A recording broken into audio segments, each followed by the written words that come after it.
glycemic variability. Without wasting much further time, I would like to request Dr. Satyam to start his talk. Dr. Satyam, please. So good evening, everybody. Uh, First of all, I would like to convey that I am extremely grateful that I have been invited in such an august podium with people of the stature of my teachers as moderators and my very good friend Amurto as the chairperson. So I hope my slides are visible. I hope my slides are visible. Yes, Satyam, your slides are visible. Yes, and they are moving. yes, they are moving. Okay. So good evening, everybody.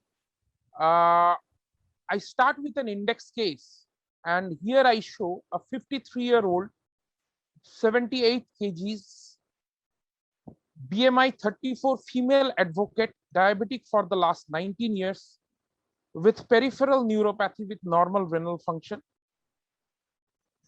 She is on premixed insulin 54 before breakfast and 38 before dinner, along with metformin 2 grams. She explains that her fasting plasma glucose levels vary between 66 to 300 and the postprandials between 15 to 400.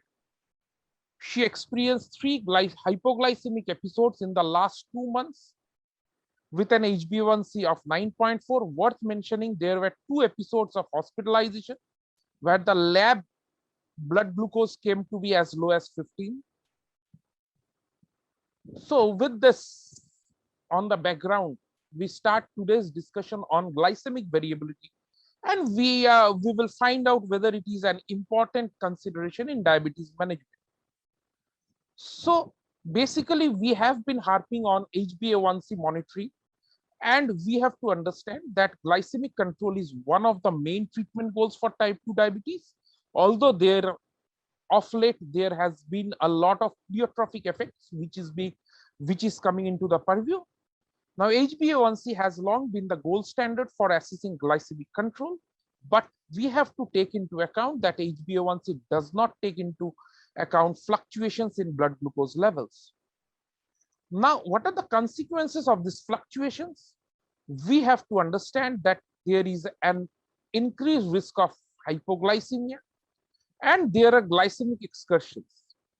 Now, as evidence suggests, these in totality increase the risk of micro and macrovascular complications and also has an impact on psychological well-being and the quality of life, issues which are less often addressed in our day-to-day diabetes practice. So the concept of glycemic variability has recently emerged as another measure of glycemic control, which might constitute an additive to HbA1c to discern diabetic complications. Now, basically, there is defined as the measurement of fluctuation of glucose and other related parameters of glucose homeostasis over a given interval of time.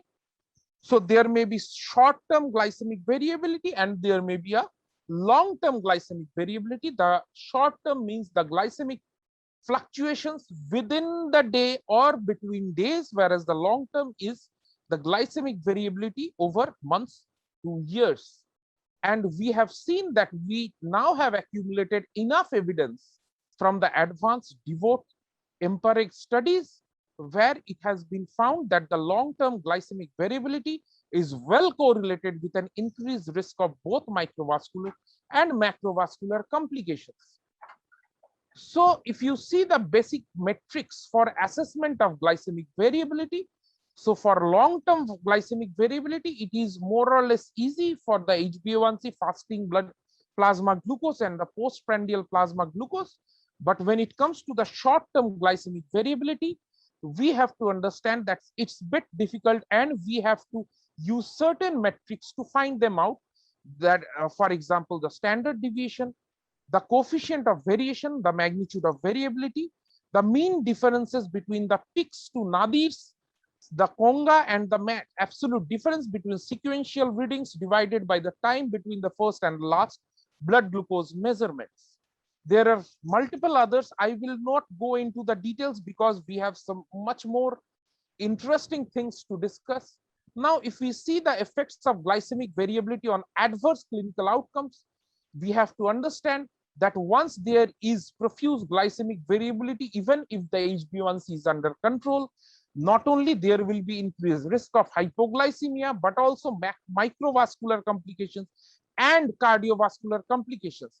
Among the microvascular complications, for reasons unknown, maybe diabetic neuropathy is leading the microvascular complications, because patients with increased amount of glycemic variability have much more evidence of diabetic peripheral neuropathy. Now, again, glycemic variability is an independent predictor of hypoglycemia, and we understand that higher glycemic variability doubles the occurrence of hypoglycemic events. And when there is hypoglycemic events which are clinically significant, there will be more of sympathetic outbursts, there will be cascading of events, there will be systolic hypertension, sudden abrupt rise in the blood pressure, sudden positive chronotrophy in the myocardial architecture, which will in turn increase the myocardial oxygen demand. And finally, if the myocardium is already ischemic, there is a chance of developing an acute myocardial infarction, or because of the systolic increase in the blood pressure, there is always a chance of developing a cerebrovascular accident. So if you look into the various pathophysiological mechanisms of glycemic variability and microvascular complications, basically these are the basic, the slide might look a bit busy, but it is basically the oxidative stress which leads to epigenetic changes. Basically, it is not the genetic, but it is the epigenetic, like demethylation changes, which ultimately lead to endothelial dysfunction. And if you go into the intricate details, so there are increased transcription and persistent vascular dysfunction and total endothelial remodeling, which will not only increase the arterial stiffness at places, but also render the total endothelial architecture more susceptible to atherosclerosis, accelerated atherosclerosis, rupture of the atherosclerotic plaques, and sudden cardiac events. So if we see that the glycemic variability and the cardiovascular health, there are certain avenues which are being altered by the huge amount of glycemic variability in certain patients of diabetes. And we all know now that glycemic variability is an independent predictor of the cardiovascular mortality in type 2 diabetes patients, which has been proved beyond doubt in a number of studies. Now, let's keep aside all the scientific architecture, all the scientific reports which I was just thinking, and let's think beyond medications for a bit. I know we are all scientific personalities and we'd like to speak science, but let's see, are the pharmacological agents enough to control this glycemic variability? And I am coming back to the index case. And what we find here, we find that the patient was using a premixed insulin 54 units before breakfast and 38 units before dinner. And there was severe glycemic surges and severe hypoglycemic events, notwithstanding the fact that the HbA1c was still hovering around 9.4. So we know that the patient was in a misery. Now, if we see the large dose premix which is being administered to the patient, and you will understand that if you see the basic insulin pharmacokinetics, the larger single dose you give, the more unpredictable becomes the absorption and the more increase in the glycemic variability. And if we split the large doses into halves, what we find that there will be increased absorption and much more predictable absorption by the insulin divided into multiple minute depots, and partly by being placed close to highly perfused layer of the skin and subcutaneous tissue. Now, coming to the second point, this is what is my experience when I examine the injection sites of my patients of diabetes who are on long-term insulin administration. And the right in the top end, the right top end corner is the patient index patient about whom we are talking. Now, is it not apt to check the injection sites? And do we speculate that we can curb away glycemic variability if the patient is not educated about the proper technique of insulin injection? Because evidence suggests otherwise. There are a lot of papers which say that the lipohypertrophic tissue injection use is associated not only with higher dose of insulin and non-optimal glycemic control, but more important is the second point. And what does it suggest?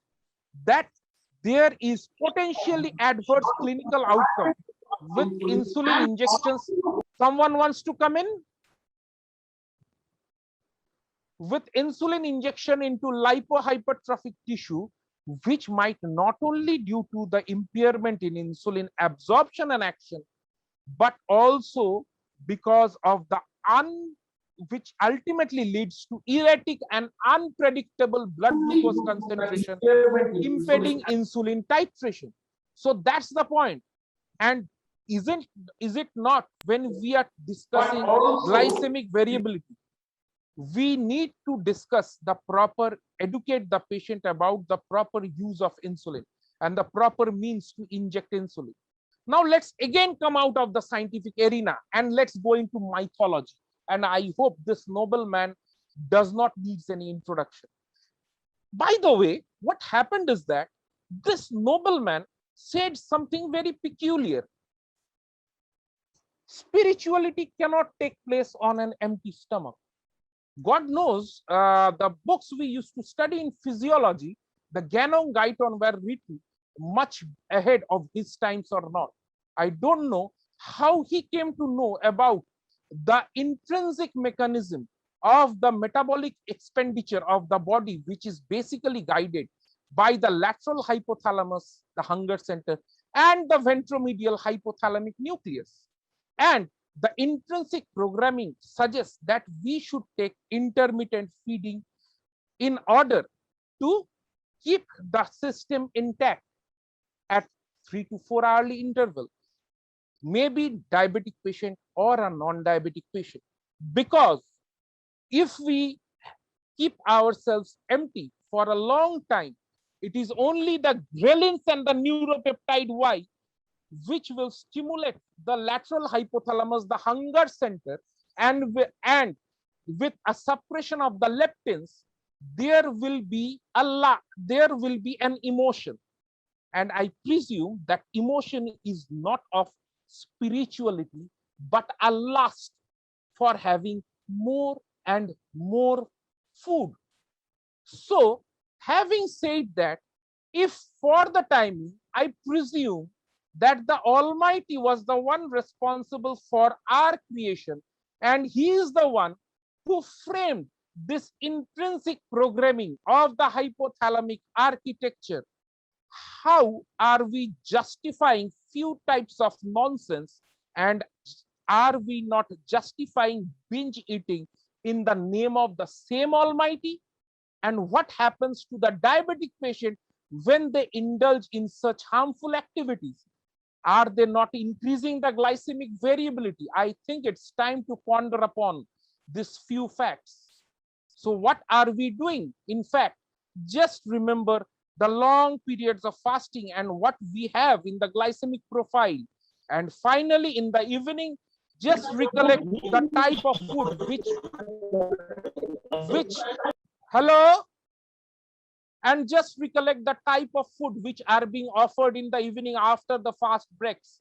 Up, and above, sometimes out of the world. Okay. Another confusion. Morning walk. After an overnight fast, we usually sometimes ask our patients to go on a morning walk. We don't ask, the patients themselves go for a morning walk sometimes. Now, I went into the literature and I find out the patterns of hypoglycemia in hospitalized and non-hospitalized patients with diabetes. And I wanted to find out the circadian variation of all types of cardiovascular and cerebrovascular accidents. And I hope we all of us know that nocturnal hypoglycemias are much more common. But what is more important, as far as glycemic variability is concerned, the time period when most of the number of hypoglycemic events occur at all. And if I correlate with the second study, the timing of the cerebrovascular and cardiovascular events, don't they coincide? And don't they have any relation as far as glycemic variability is concerned? So basically, I am a confused man. I am confused because I am yet to find a literature to study that morning walk has any extra celestial advantage over walking at any time of the day. I was just moving inside my hospital, and I presume it is not my hospital. It can be in any hospitals of the country of Bengal. And I was just crawling while walking, and I found a beautiful publication where they tried to find out whether increased glycemic variability was independently associated with length of stay and mortality in non-critically ill hospitalized patients. And what we know for sure, hypoglycemia is one of the factors which increases the length of stay, not only, but also the mortality in ill patients, hospitalized patients. But much more important, what they found is the standard deviation of glucose and the coefficient of variation of glucose, which also had very high significance, and glycemic variability as far as the length of stay and mortality of patients critically or non-critically ill are concerned. And then I move inside the hospital and I find this prescription. I hope more often than not, all of my respected colleagues do find this prescription. And what are we addressing? Are we addressing glycemic variability in that manner? And what we aim to achieve? If we try to catch the horse from behind by holding on the tail, this is what we are going to receive in reply. And when you try to catch the horse, this is the way, I presume. And you can well find the amount of glycemic variability which sliding scale bestows. And when we change into the basal bolus insulin regimen, this is the status of the glycemic variability. So just talking about glycemic variability is not enough. If we only talk about glycemic variability and do not implement it in our day-to-day practice, our discussion on glycemic variability will only remain a pharmaceutical propaganda unless each of us promise today to educate our junior colleagues and also sometimes ourselves that to refrain from using the sliding scale regimen. And after everything, if nothing is addressed, we always now have the CGMS, but it comes at a cost. But when we are using CGMS, I presume that the patient has to keep all the intricate details of what the patient is taking along with the time. Otherwise, it makes no sense. We will not find out what is causing the problem, what is causing the basic variability. So coming to the thing which is often discussed, effect of anti-diabetic drugs on glycemic variability. This is the evidence which we have all find that the DPP-4 inhibitors have robust reduction in glycemic variability. Now, the GLP-1 receptor agonists have also shown, and there is good evidence that DPP-4 inhibitors have reduced glycemic variability as far as the pancreatic beta cell dysfunction is concerned, and they have been considered an effective therapy for reducing glycemic variability. And this is what we have evidence. And what I found is that being unbiased, basal insulin with GLP-1 receptor combination has brought down glycemic variability. DPP-4 inhibitors combined with metformin again do address glycemic variability. And one of the study concluded that metformin plus vildagliptin vis-a-vis metformin alone can also address glycemic variability. So to conclude, I should just say that it is an important metrics to consider, but only pharmaceutical intervention may not be enough to address the glycemic variability. So improved treatment adherence and better management of type 2 diabetes will, as far as glycemic variability is concerned, will lower risk of long-term micro and macrovascular complications, improve quality of life, and also render treatment satisfaction. So I like to rest my case on that note.